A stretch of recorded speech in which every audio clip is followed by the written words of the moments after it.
ತಿಳ್ಕೊಳ್ಳಿ ಸ್ನೇಹಿತರೆ, ಯಾವಾಗಲೂ ಹಾಗೆ ನಮ್ಮ ಹತ್ರ ಇದ್ದಾಗ ಅದರ ಬೆಲೆ ಗೊತ್ತಾಗಲ್ಲ. ನಾವು ಕಳ್ಕೊಂಡ ಮೇಲೆ ಪರಿತಪಿಸ್ತಾ ಇರುತ್ತೆ.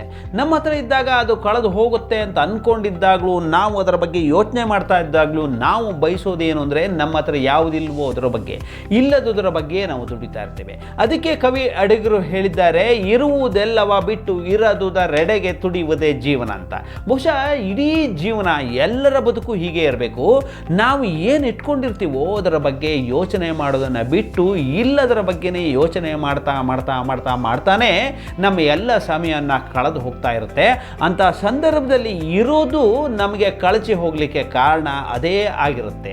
ಆದರೆ ಒಂದು ಸರಿ ಕಳ್ಕೊಂಡ ಮೇಲೆ ಮತ್ತೆ ಅದೇ ಮೂರ್ಖತನವನ್ನು ಮಾಡ್ತೇವೆ, ಅದೇ ಹಳವಂಡವನ್ನು ಮುಂದಿಟ್ಕೋತೀವಿ, ಅದೇ ಕಿರಿಕಿರಿಯನ್ನು ಅನುಭವಿಸ್ತಿರ್ತೀವಿ. ಮನಸ್ಸು ಹುಚ್ಚು ಕೋಡಿಯಂತೆ ವರ್ತಿಸಲಿಕ್ಕೆ ಆರಂಭಿಸಿ ಬಿಡ್ತದೆ. ಕಳ್ಕೊಂಡಿದ್ರ ಬಗ್ಗೆನೇ ಮತ್ತೆ ಮತ್ತೆ ಮತ್ತೆ ಮತ್ತೆ ಯೋಚಿಸ್ಕೊಳ್ತಾ ಬದುಕನ್ನು ಬರ್ಬರ ಆಗಿಸ್ಲಿಕ್ಕೆ ಶುರು ಮಾಡ್ತೀವಿ. ಆವಾಗಲೇ ನಮ್ಮ ವಿವೇಚನೆ ಕಳೆದು ಹೋಗೋದು. ಅಂತ ಅಬ್ಬರದಲ್ಲಿ ಎಲ್ಲ ರೀತಿಯ ವಿಚಿತ್ರ ವರ್ತನೆಗಳನ್ನು, ವಿಕೃತತೆಯನ್ನು ಮೆರೀಲಿಕ್ಕೆ ಮನಸ್ಸು ಆರಂಭಿಸಿ ಬಿಡುತ್ತೆ.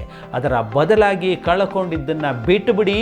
ಯಾವತ್ತು ನಮ್ಮಿಂದ ದೂರ ಹೋಗಿದ್ದು, ಕಳ್ಕೊಂಡಿದ್ದು ವಾಪಸ್ ಬರಲಿಕ್ಕೆ ಸಾಧ್ಯನೇ ಇಲ್ಲ. ನೆನಪಿಟ್ಕೊಳ್ಳಿ ಸ್ನೇಹಿತರೆ.